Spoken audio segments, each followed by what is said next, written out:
araw po sa lahat ng ating mga kapatiran sa Pentecostals of Jordan at welcome po sa ating programang My Morning Manna with Pastor OG at sa lahat po ng ating mga kapatiran sa buong bansa at sa lahat na sumusubaybay sa programang ito at sa lahat din po ng ka-Facebook natin, no? Mga sumusubaybay sa ating page at sa ating group Pentecostal Yes We Are.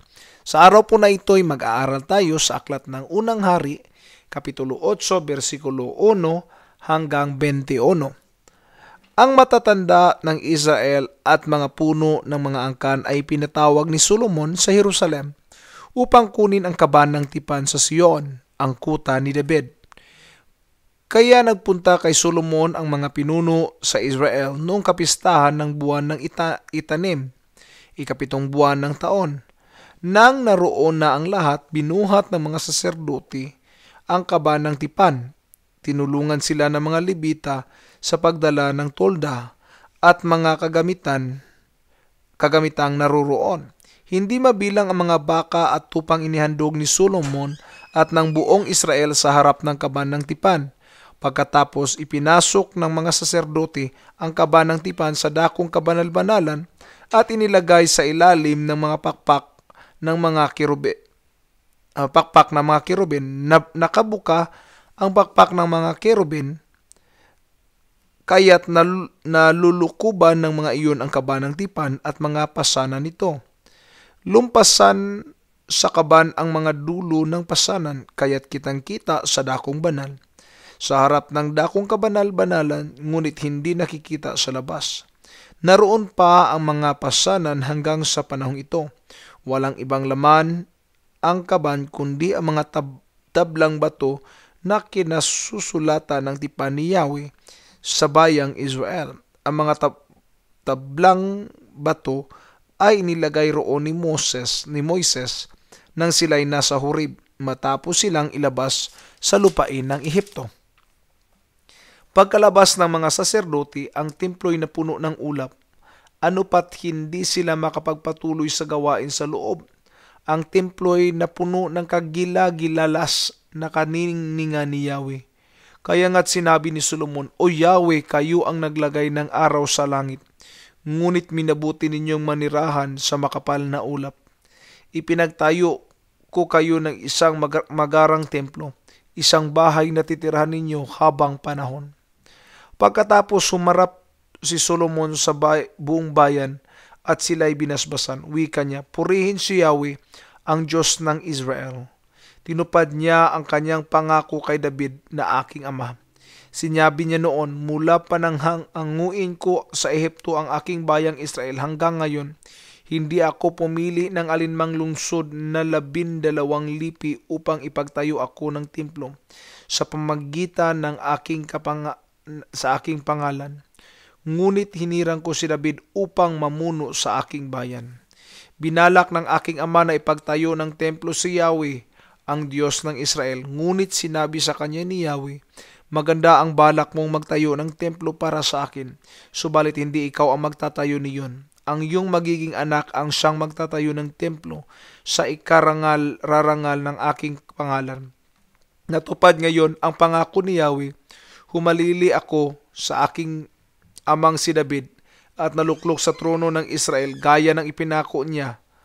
Naitayo ko na ang templo na ikarangal ni Yahweh, ang Diyos ng Israel. Naglaan ako roon ng lugar para sa kaban na kinalalagyan ng tipan na ibinigay ni Yahweh sa akin ng mga ninuno na sila'y nahango sa Ehipto. Sa araw po na ito ay dadahin ko po kayo sa pamagat na God's Covenant. Ang Diyos po ay may tipan, may pangako sa kanyang mga anak, at may pangako siya sa bayan ng Israel. Kaya po dito na atin pong nabasa kanina ay dinala yung Ark of the Covenant of God. Ano po yung Ark of Covenant? Yung kaban ng tipan. Ito po yung may anghel na dalawa na nagkaharap na tinatakpan yung Ark of the Covenant na yan. At sa ilalim po nito ay nandoon po yung yung tablet of stones, no? Yung table of stones na 10 utos yung Aaron's rod na namumulaklak, at dito po nakalagay sa ilalim nito yung mga bagay na ito. At ito po na Ark of the Covenant, dito po nilalagay yung tinatawag na dugo ng mga alay. Ito po'y nilalagay sa Holy of Holiest sa tabernacle. Now, in the tabernacle, it's made up of tent, tulda. Ngayon, si Haring Solomon ay nagbabalak na magtayo hindi na sa tulda, kundi templo na talaga. Hindi na tabernacle, kundi tulda na. Ngayon, sino ba talaga ang unang may akda nito? Ang una pong may akda nito ay si Haring David. No? Kasi ang gusto talaga ni Haring David, siya ang magtatayo ng templo ng Diyos at doon ilalagay ang Ark of the Covenant of God. No? Kasi ang Diyos ay may tipan sa Israel at itong Ark of the Covenant is their symbolism of God's covenant to the people of God. Pero ayaw naman ng Diyos na si David ang magtatayo ng tabernakulo o ng templong ito dahil nga po si David ay may dugo sa kamay. Ibig sabihin, siya ay taong nasa gyera. No? Ayaw ng Diyos na magtayo si David.